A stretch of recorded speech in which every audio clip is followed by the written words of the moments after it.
Before we get into today's edition of Just the Truth, Mike Lindell sent me a note yesterday. He has a special for the 6-piece towel set, $25 when you use promo code Joey. Just go to mypillow.com, use promo code Joey. You'll get the $25 offer on the 6-piece towel set, and I promise you, these will be the most comfortable, the most absorbent towels that you own. mypillow.com, use promo code Joey, get the 6-piece towel set for just $25. Thanks for joining me in the PhD Weight Loss and Nutrition Studio. To lose weight for the last time, visit myphdweightloss.com. Welcome into today's show. As usual, a busy day, lots of headlines. Breaking news out of New York City, Eric Adams becomes the first sitting New York City mayor indicted in historic federal probe, claims that feds are persecuting him over the illegal migrant crisis. MSNBC's Stephanie Ruhle calls out Kamala Harris for dodging how she had raised taxes, saying she doesn't answer the question. Well, is that something new there, Ms. Ruhle? A Kamala Harris surrogate and President Joe Biden's Secretary of Commerce, Gina, Raimondo, called for former President Trump to be extinguished for good during an interview on Wednesday. Extinguished. Who uses that word after the man has had 2 assassination attempts on his life in recent weeks that we know of? Details on that. Better get stocked up on some certain items. A looming strike by roughly 45,000 unionized dock workers at seaports on the East and Gulf Coast could begin next week and would be a huge disruption on shipments of a variety of products as the presidential election approaches. We have all the details on what to expect. I told you we'd be back. And ye shall know the truth, and the truth shall make you free. It's Joey Hudson. I wanted to name it the Joey Hudson bill, but, they don't allow you to put names on bills. But I wanted to call it the Joey Hudson bill because I know that one's been near and dear to you for a number of years. That's how it's done. Let your voice be heard. And the truth shall set you free. Here's Joey Hudson. New York City Mayor Eric Adams has been indicted by a grand jury on charges connected to a federal probe. This marks a historic moment as Adams becomes the first sitting mayor of New York City to face such charges in nearly 2 centuries. A defiant Adams vowed to stay on as mayor and blamed the Biden-Harris administration for targeting him because he's been critical of their immigration policies that have flooded New York City with thousands of illegals. My fellow New Yorkers, it is now my belief that the federal government intends to charge me with crimes. If so, these charges will be entirely false, based on lies. But they would not be surprising. I always knew that if I stood my ground for all of you, that I would be a target.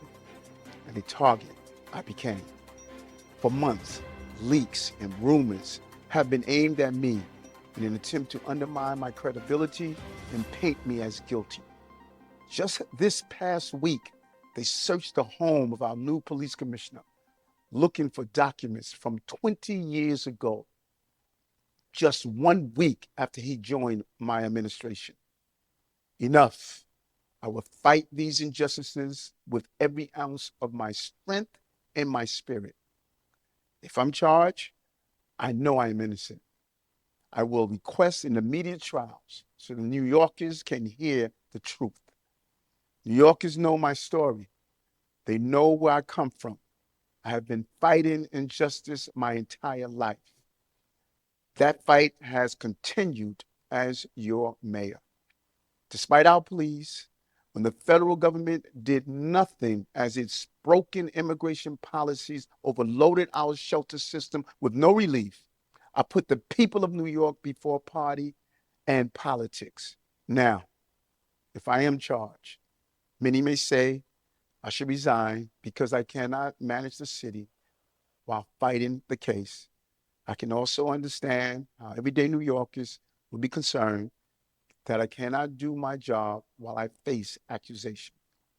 But I have been facing these lies for months since I began to speak out for all of you and their investigation started. Yet the city has continued to improve. Make no mistake, you elected me to lead this city, and lead it, I will. I humbly ask for your prayers and your patience as we see this through. God bless you, and God bless the city of New York. Thank you. Mayor Adams is expected to surrender to authorities early next week, with the indictment set to be unsealed probably next Thursday, potentially, by U.S. Attorney Damian Williams. The charges are believed to be related to allegations of the Turkish government illegally funneling money into Adams' mayoral campaign in exchange for approval of the Turkish consulate in downtown Manhattan. The indictments follows a series of FBI raids earlier in September this month, targeting several high-profile Adams administration officials, which had already sent City Hall into a bit of chaos. Mayor Adams has vehemently denied any wrongdoing, stating in the video statement that he is innocent and will fight these injustices with every ounce of my strength and spirit. The indictment comes amid multiple federal investigations targeting City Hall and other New York City officials, though no one has been charged or accused of wrongdoing in these other probes to date. There could be potentially more charges coming. As this very unprecedented situation unfolds, New York City is at a crossroads here. The indictment of a sitting mayor raises serious questions about the integrity of city government, which are already suspicions there anyway. This fuels the fire, and the potential impact on its operations. Nobody knows what to expect. We will see. We will continue to watch this. In a recent interview, MSNBC host Stephanie Ruhle pressed Vice President Kamala Harris on her economic proposals, highlighting the challenges that the Democrat nominee might face in implementing her plans with a potentially divided government. Ruhle later appears on her own network and complains that Harris doesn't answer the questions. Well, surprise. Have you not noticed that yet, Ms. Ruhle? That Kamala Harris never answers the questions? I guess it took you asking one to finally realize this, huh? Here's the exchange. How do you find that line to make sure corporations are paying their fair share, but they're not leaving our country? Well, listen, I work with a lot of CEOs. I have spent a lot of time with CEOs, and I'm going to tell you that the business leaders who are actually part of the engine of America's economy agree that people should pay their fair share. They also agree that when we look at a plan such as mine that is about investing in the middle class, investing in new industries, investing in bringing down costs, invest in entrepreneurs like small businesses, that the overall economy is stronger and everyone benefits. Talk about that answer. I do, but here's what's a little tricky. She doesn't answer the question around if the GOP is controlling the Senate, if she can't raise corporate taxes, where is she going to get the money from, to expand the child tax credit and do all the things she wants to do? And she says, we just have to do it. Ms. Ruhle had asked the vice president how she plans to fund her economic proposals if Republicans block efforts to raise the corporate tax rate. It's a valid question. Because if you're promising all of these things to the American people, but yet Ms. Ruhle's smart enough to understand that it's not going to be an easy thing to do, that you can't do it if you can't get the money. And finally, a mainstream media reporter asked a decent question.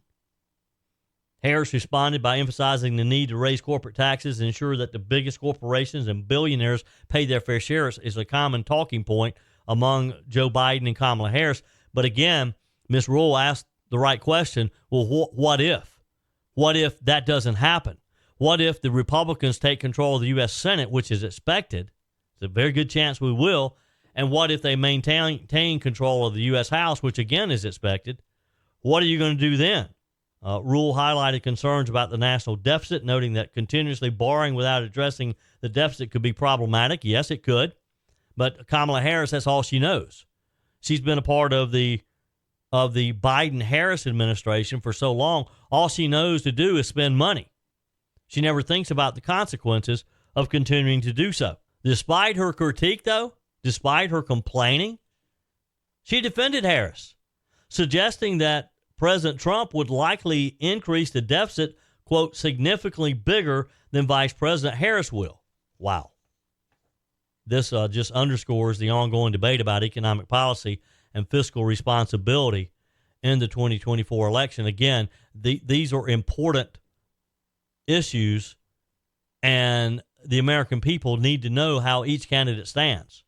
We know what Donald Trump will do because he has a record. We also know what Kamala Harris will try to do because she too has a record as being the Harris in the Biden-Harris administration. Do you think this is the beginning of mainstream media finally holding Kamala accountable to the questions that are being asked? Do you think maybe they're going to turn on her, or at least demand that she answer rather than just serving them up word salads in return? We'll see. You may want to start thinking about stocking up on certain items as a looming strike by 45,000 unionized dock workers at seaports could have the supply chain chaos caused just like it did back during COVID. That's coming up. Your comments are welcome on the Firmin Ford text line, 864-477-JOEY. That's 864-477-5639. Emails always welcome, joey@joeyhudson.com. PhD Weight Loss wants you to know, yes, you can. You can get back to your ideal healthy weight. Yes, you can get back into sizes you thought you'd never see again. And yes, you can get rid of that harmful belly fat, all without becoming dependent on medication loaded with side effects. Hi, it's Joey Hudson here. PhD Weight Loss encourages and equips you to lose weight the healthy, natural way and keep it all for the rest of your life. Dr. Ashley Lucas, a licensed registered nutritionist, developed a solid plan that works. Trust me, I lost 30 pounds. You see, PhD Weight Loss removes the guesswork. They literally tell you exactly what to eat each day while you watch the pounds melt away. But they also teach you to think about food differently and to learn to anticipate and navigate situations that make you want to indulge. PhD coaches will teach you to believe finally that yes, you can do it. With no gimmicks or lifelong medications, finally lose the weight and keep it off. Yes, you can. Call today. PhD Weight Loss, 864-644-1900. That's 864-644-1900, or go to myphdweightloss.com. A potential strike by roughly 45,000 unionized dock workers at seaports on both the East and Gulf Coast could begin as early as next Tuesday. And boy, would this disrupt shipments of a variety of products as the presidential election approaches in November. This could cause chaos in our shipping industry, in our supply chain, I should say, just like we saw during COVID. One half of the seaboard imports to the U.S. are shipped through 36 ports that would be impacted by a strike that could begin on October the 1st. It would be the first strike by the International Longshoremen Association, which represents the port workers since 1977. The union and the U.S. Maritime Alliance, which represents port employers, are at an impasse over wages, of course, and a new contract. And as of this past Sunday, talks between these two groups appear to be at a standstill, with each issuing statements about the impasse. If, in fact, this strike occurs, it would disrupt billions of dollars in imports ranging from cars, auto parts, agricultural commodities, and consumer goods. The potential work stoppage comes as the U.S. election season heats up, and both parties are worried about who the American people might blame for the beginning of shortages for certain products and probably higher prices at a time that we can't afford higher prices. The ports that would be affected by the strike handled $37.8 billion in vehicle imports in the 12-month period through the end of June of this year. This is according to S&P Global Market Intelligence. The Port of Baltimore leads the nation in car shipments, while auto parts are also a major import on the East Coast and the Gulf of Mexico. Those ports also lead the U.S. in shipments of machinery, fabricated steel, and precision instruments, again, according to the S&P Global Market Intelligence data. Agricultural products are also a significant import, as 3/4 of U.S. banana imports are from countries like Guatemala and Ecuador. Jason Miller, interim chair of Michigan State University's Department of Supply Chain, told Reuters what an impact it could have on bananas. Personally, I don't eat a lot of bananas, but if you love bananas, you might want to stock up, maybe freeze some. Can you freeze bananas? Are bananas okay after you freeze them? Because we could have a situation, again, kind of like COVID, where you've got container ships languishing out in the ocean. You can't do that very long with a load of bananas, because guess what? The bananas are going to rot. There would also be an impact on the $18.5 billion beef and pork export industry and the poultry and egg export sector as well. All of these are shipped in refrigerator containers. Roughly 45% of waterborne U.S. pork exports and 30% of beef exports were shipped via the East Coast and Gulf Coast ports in the first 7 months of this year. This number is coming from the U.S. Meat Export Federation organization. In the pharmaceutical industry, because it's going to be touched as well, over 91% of containerized imports and 69% of containerized exports of U.S. pharmaceutical products are handled by these affected ports. We could get back again into those situations with that we had with COVID, when you had items that you need, items that you want, items that you have the money to pay for, but you just can't get, regardless of what you're willing to pay for them. And this is why we are still experiencing inflation on a lot of products, why those prices have not come down, even though Joe Biden and Kamala Harris wants you to believe that inflation has come down. Yes, month-to-month reporting of inflation has come down, but the effects of inflation are still with us, stronger than ever. According to industry officials, more than 1 in 3 containers exported from the U.S. with life-saving medications leave the port of Norfolk in Virginia, while nearly 30% of containerized pharmaceutical imports coming to us enter the U.S. at the port of Charleston, South Carolina, my home state. So think about that. You got certain medications that you have to have, and you run out of a month's supply, and you go to the drugstore, and you can't get it because they can't get it, because it's sitting in a container out in the ocean somewhere, because there's no reason for it to come into the port, because there's no one at the port to bring them in and unload it. Now, guess what? Joe Biden could potentially do something about this. The question is, would he step in as president? The White House previously signaled that Joe Biden would not invoke the Taft-Hartley Act to impose a cooling off period under which workers would go back to work. They'd work for 80 days while their negotiators continued to work on a deal. Spokesperson Robin Patterson of the White House said since taking office, the Biden-Harris administration has developed a comprehensive whole-of-government approach to monitor and mitigate potential supply chain impacts, from severe weather to transport service interruptions to this spring's Key Bridge collapse in Baltimore.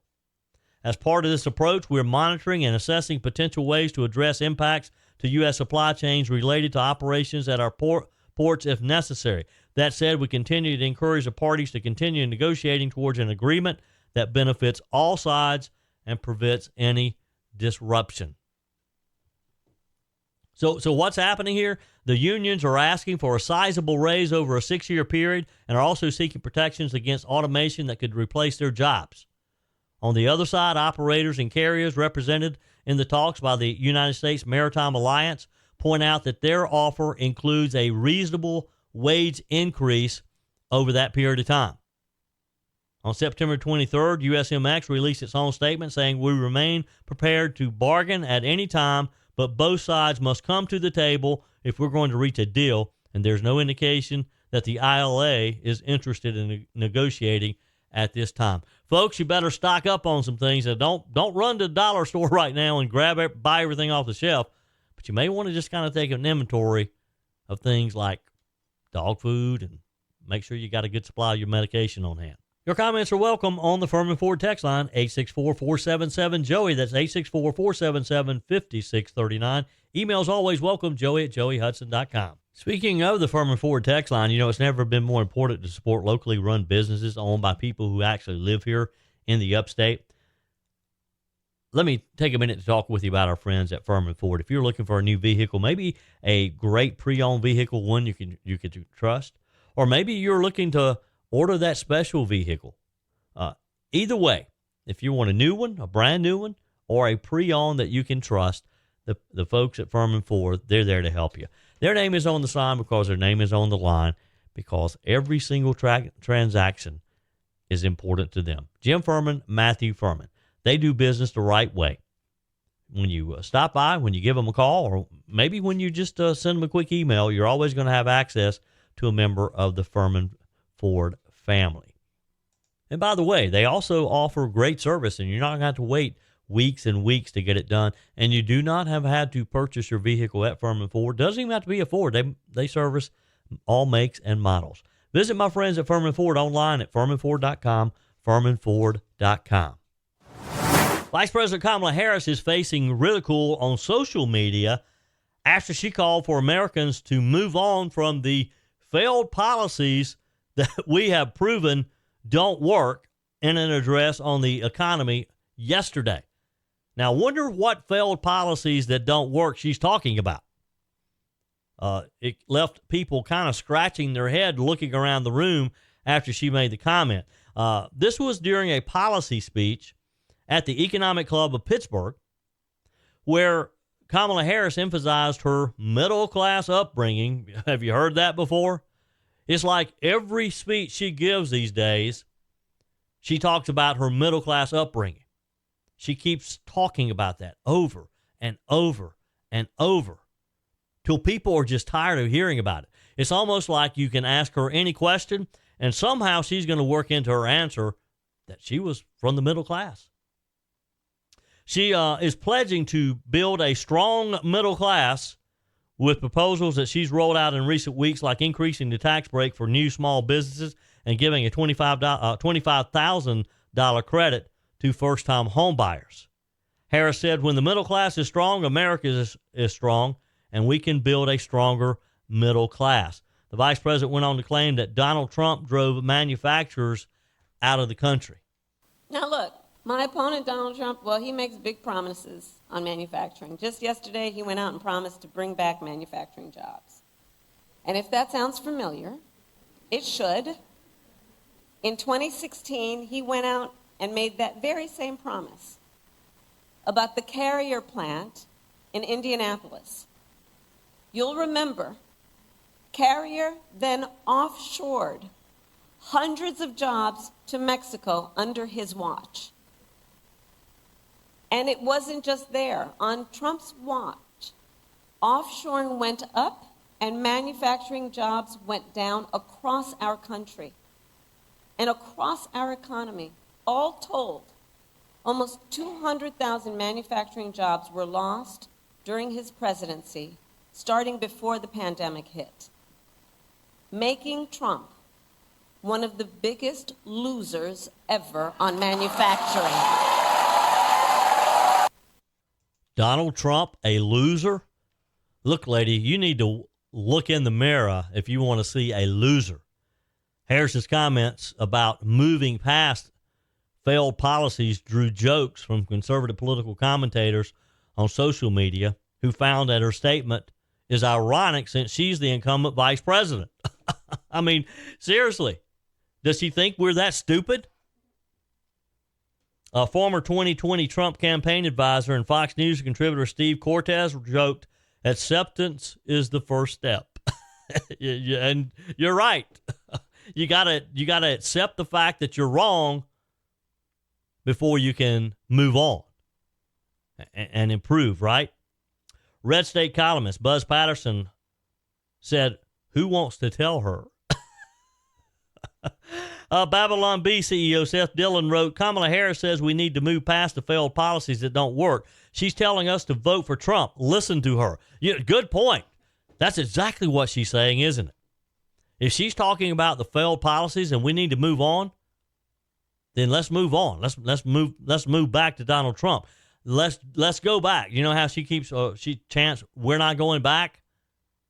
Well, maybe she really wants to go back. If she's talking about failed policies now and she wants to see the country turned around, the only way to do that is to go back to Trump.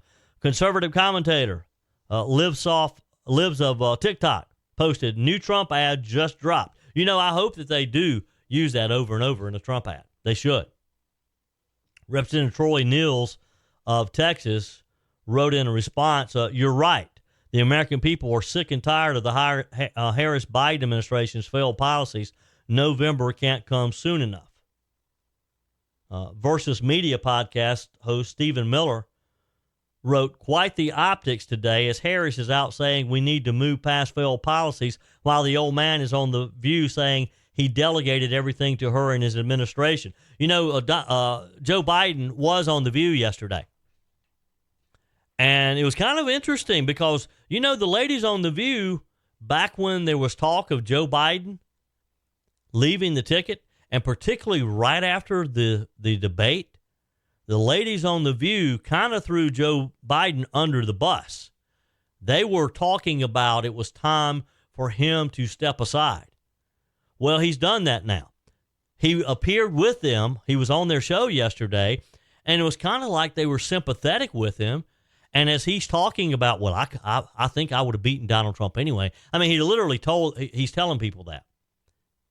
He told the ladies on The View yesterday that had he decided to stay on the ticket, he was still going to beat Donald Trump. If that's the case, Joe, then why didn't you stay on the ticket? Because I know you didn't leave the ticket for the betterment of your party and the country. You were pushed out of the way by Nancy Pelosi and Chucky Schumer because they knew that you were going to lose miserably, and they thought one last Hail Mary, let's put Kamala Harris in there, even though she's as bad a candidate as you are, Joe. During her speech, Harris called Trump the biggest loser ever. This is a phrase that Joe Biden has used over and over about Trump. He loves to say that Donald Trump is a loser. He loves that. He even said it yesterday on The View during his appearance there. He talked about how Donald Trump is a loser as well. Harris, of course, trails Trump with voters on key issues like the economy and inflation. That's why she was talking about it.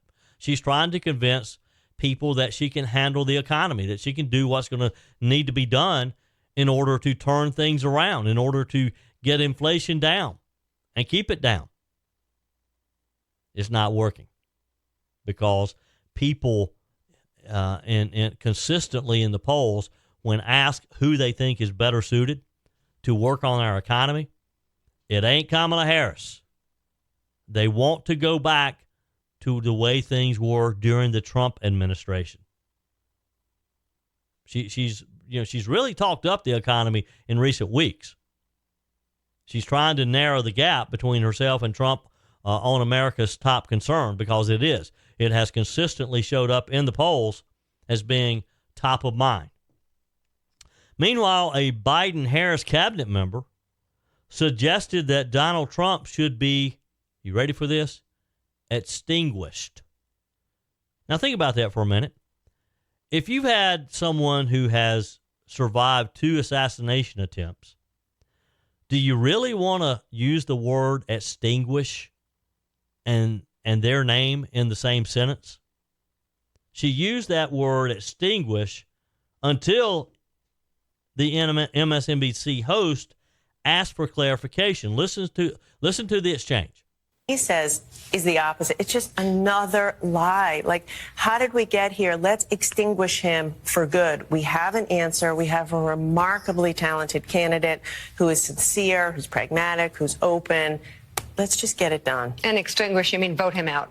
Yes, absolutely. Vote him out. Banish him from American politics. Yes, just vote him out. Do you think she really recognized what she was saying when she used the word extinguish? Or do you think it just kind of came out? It slipped out? I think she meant to use it. I think she wanted to draw the attention. This was Gina Raimondo. She's Joe Biden's secretary, or she's the Biden-Harris administration's Secretary of Commerce. She is a surrogate speaker for Kamala Harris. And she's out there calling for Donald Trump to be extinguished just 2 weeks after the second attempt on his life. This was an interview on MSNBC's Morning Joe. Raimondo attacked Trump's policy position, saying that she felt compelled to speak out in her personal capacity before the election because the stakes are so high. The discussion took a turn when host Mika Brzezinski asked Raimondo about Trump calling himself a protector of women. He said this week at a rally in Pennsylvania. Raimondo replied, "I don't know how we've gotten here, but we sure as hell have to get out of here and get Kamala in the White House." Brzezinski seemingly understood the severity of Raimondo's comment in the moment when she used the word extinguish, offering her a chance to clarify what she meant. That's when she said, "You mean vote him out, right? Vote him out." In which Raimondo immediately said, "Yes, that's what I meant. Vote him out." Now, you know, President Trump has blamed this type of rhetoric on from Democrats for the reason that he's been shot at once that nicked his ear, killed a man sitting behind him, severely injured two others. And then this most recent episode when the would-be assassin never got a shot off, but certainly was close.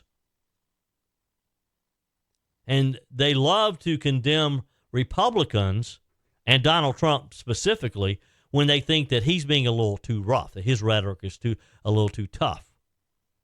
But yet they can say things like he needs to be extinguished just to kind of float the idea. It's kind of like in a courtroom when a lawyer says something that he wants the jury to hear, knowing that he's going to get an objection, knowing the judge is going to say overruled, strike it from the record, knowing you can't take it back, knowing the jurors have already heard it. Do you think that's kind of what she had in mind here? Wanting to throw the word out, extinguish, knowing that you can't take it back, knowing that people heard that, knowing that maybe some kook out there heard that and he thinks, well, I'm going to take up I'm going to do what the Biden administration wants, and I'm going to go out and I'm going to finish the job on the president. And they may even think that they're going to get that $150,000 reward that idiot posted in his letter that the Department of Justice released this week. Don't get me started on that again. Whether you're replacing a broken appliance or maybe you're just upgrading, you're totally remodeling the kitchen, when it's time to get those new appliances, when you're ready for them, you don't want to have to wait weeks or even months to get started using them, right? Well, that's not the case when you shop with my friends at Discounted Appliance Warehouse. With over 11,000 square feet and 1,500 appliances at any given time, you can buy today and use today quite often. I'm talking about shopping with my friends at Discounted Appliance Warehouse in Pickens. It's worth the short drive over to Pickens. Jeff, Johnny, Kyle, the whole team over there, they'll take good care of you. They have an award-winning service department, expert installation, extended warranties, and at Discounted Appliance Warehouse, they treat you like family. You're more than just a credit card swipe to all the team over there. Discounted Appliance Warehouse, are proud to offer Speed Queen, the only washer and dryers with manufacturer's warranties that cover parts and labor. You owe it to yourself, if you're looking for a new appliance, to head over to Pickens to Discounted Appliance Warehouse online at dawpickens.com, dawpickens.com. Your comments are welcome on the Firmin Ford text line, 864-477-JOEY. That's 864-477-5639. Emails always welcome, joey@joeyhudson.com. A lot of text messages today, and I'll try to get as many as I can in. I appreciate all the text messages and your emails too, joey@joeyhudson.com. Albert writes, I watched an interview with DA Kamala Harris where she discussed how she could ruin someone's life with the stroke of a pen. She could put them in jail for 48 hours even though she knew the charges wouldn't stand. Of course, there was some more evil spewing out of her mouth. Her body language was the scariest because it showed that she truly enjoyed the power to control and make people submit to her way. Harris is pure evil. She is. And it's scary to think that she was a district attorney, that she was the top law enforcement officer of California. And I've seen some of these videos too. And Albert, you're right. It is scary that she took such great pleasure in knowing that she could ruin someone's life, innocent or not. Chuck writes, hey, Joey, why do politicians keep talking about a national abortion law? The Supreme Court ruled correctly that the Constitution gives the feds no authority over abortion. A law would be unconstitutional. Thanks for a great show. Thank you, Chuck. It was a good question. I mean, the whole idea when Roe was overturned is to send it back to the states, let the states decide. Forget this nonsense about a national abortion ban. Let's let it stay in the states' hands. That's what we need to do. States know what their people want better than the federal government does. I mean, really, do you want the federal government involved in abortions again? Ace writes, one more thing on that, though, because I have had people who've emailed me and text me about a national abortion ban. I'd love to hear from you. Text me, email me, joeyhudson.com. Tell me why I'm wrong on that. All right, now moving on. Ace says, Joey, good morning. It seems that such a large percentage of Harris supporters is an indication of just how stupid America has become. You're right on that, Ace. Most left are so hard-headed that they absolutely refuse to listen to any reasoning. They're angry about everything. I believe they hate themselves. We need to teach our kids Christian values, or I believe that the next generation will destroy America. And it may not even take the next generation, Ace. You're right. I've said this many, many times. It bears repeating. Until we reintroduce God to our nation, he is not going to bless us. We have to put God back into every facet of our lives. God needs to be back in the schools. God needs to be back in the workplace. God certainly needs to be back in our federal government, our state government, our local government. I was at a forum, well, it really wasn't a forum, a meeting last night of the Oconee County Republican Men's Club. Representative John McCravey from Greenwood, South Carolina, a member of the South Carolina House of Representatives, was the speaker. I had the pleasure and the honor of introducing him. That's a great club. If you live in the upstate of South Carolina, and particularly over in the Oconee County area, you should be a member of the Republican Men's Club. And ladies, you can go to. It's not just men. It's the men's club, but our lady friends are welcome as well. Great group of people. And boy, they fired up for Trump. This is part of the group that they recognized and applauded Candy Bianco, the lady who organized the Trump boat parade on my beloved Lake Kiowee back in the summer, where we had such a great time, had hundreds and hundreds of boats to turn out. Just a great group, though. I enjoyed being there. And you know, Representative McCravey talked about, he's a man of faith. And he talked about some of the upcoming legislation that the Family Caucus is going to be working on. And one of those is about having the Ten Commandments back in the schools. Paul writes, on the subject of another debate, yes, it's late in this election, but, all caps, I'm thinking another would be better for the nation. Change the format entirely and run it like a town hall. Neutral location like a swing state. Moderators, one chosen by each candidate. I might even suggest the vice president, presidential candidate is the moderator. I don't think that'll go over too good, Paul, but I agree. I do think there needs to be another forum of some type, if not two more. Texter Joey, good Thursday morning to you. Just finished reading an article about a Haitian rights group wanting Trump and Vance arrested because of the cat story. Let me tell them right quick, if they are illegals, they have no rights. Everybody these days seem to have rights except those born here. My country, my country. Jennifer writes, from my observation of conservatives, including myself, it's almost as if we can't talk about the horror of what's going on with Trump's safety or lack thereof. The Senate Homeland Security and Government Affairs Committee report was shameful and disgusting, unbelievable, but not a surprise. Question, are they trying to get him killed? Valid question, Jennifer. Dom from Illinois, my buddy up there, says, good morning, Joey. Quick question. Can you list for me the states considered to be the battleground states? It seems every time I hear it, there's a new and different state included. If you can, please warn me before you list them so that I can write them down this time. Well, I'll tell you what, Dom, I'm gonna text those to you, but here they are. And you're right. They can typically it's Arizona, Georgia, Michigan, Nevada, North Carolina, Pennsylvania, Wisconsin. There's been some others who've kind of been added to that and then taken away, but those are typically what we consider the battleground states. Again, Arizona, Georgia, Michigan, Nevada, North Carolina, Pennsylvania, Wisconsin. You got that, Dom? I'll send them to you, though. These states are considered battleground states for several reasons. They had close margins in recent elections. They were decided by just a very narrow margin in 2020 and 2016. Demographic changes there. They've had shifting populations and voter demographics, which have made outcomes less predictable, just like North Carolina.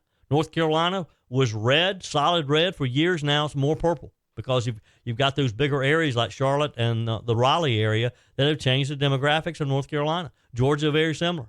You got the big city of Atlanta. You got a melting pot of people coming into that city. They have a meaningful number of electoral votes that could potentially swing the election. Some have been trending from one party to another in recent cycles. Issues like manufacturing job losses, economic growth can influence voter preferences in these areas as well. And high levels of political activism and voter turnout make the results somewhat unpredictable. So, Dom, those are what we consider the battleground states now. Hey, let me take a minute to talk with you. I mentioned a minute ago that John McCravey was the speaker at the Oconee Republican Men's Club last night. I just love John McCravey. He is when you think about a state representative and what they should represent, John McCravey is at the top of the list. And he's also a very good attorney as well. He is the founding partner of McCravey, Newland, Sturkey, and Clardy Law Firm. If you are looking for an attorney with a proven track record of settling and trying cases in South Carolina, John McCravey and his partners, John Newland, Jason Sturkey, and Timothy Clardy, you need to have them on your team. If you or one of your loved ones find yourself in a car accident, a workplace injury, slip and fall, medical malpractice, or maybe even wrongful death, you need the unmatched representation of John McCravey and his team. Schedule your free and confidential case evaluation today at McCraveyLaw.com, McCraveyLaw.com, or call 833-245-6565. That's it for today's show. Tara's up next, followed by Mike Gallagher, Bill Frady, Charlie James. I'm back again tomorrow at 5 a.m. for that first cup of coffee. Until then, remember, folks, God's got this. He's still in control. That's it for today's edition of Just the Truth. Thanks for joining me in the PhD Weight Loss and Nutrition Studio. To lose weight for the last time, visit myphdweightloss.com. If you haven't joined our mailing list yet, visit my website, joeyhudson.com. Just click on the Connect with Joey button so that you can receive our emails and the most up-to-date news. Also, find me on YouTube. Be sure and like, subscribe, follow me on my YouTube channel. Just search for Joey Hudson. Appreciate you spending a few minutes of your day with me. Be sure and forward this edition of Just the Truth to some friends. Just click on the share button. Send it to a few of your contacts, because if we're going to build our community and if we're going to win in November, we got to build an army of conservatives. The way we beat Joe Biden is through educating people, and no better way than encouraging them to listen to Just the Truth. Hey, keep those comments coming via the Firmin Ford text line, 864-477-JOEY, 864-477-5639. Your emails always welcome as well. Joey@joeyhudson.com. Don't forget to take advantage of the MyPillow special, $25 for the My Towels 6-piece towel set when you use promo code Joey. Just go to mypillow.com. Always use promo code Joey. We're back again tomorrow. Hope you will be too. Remember, God's got this. He's still in control.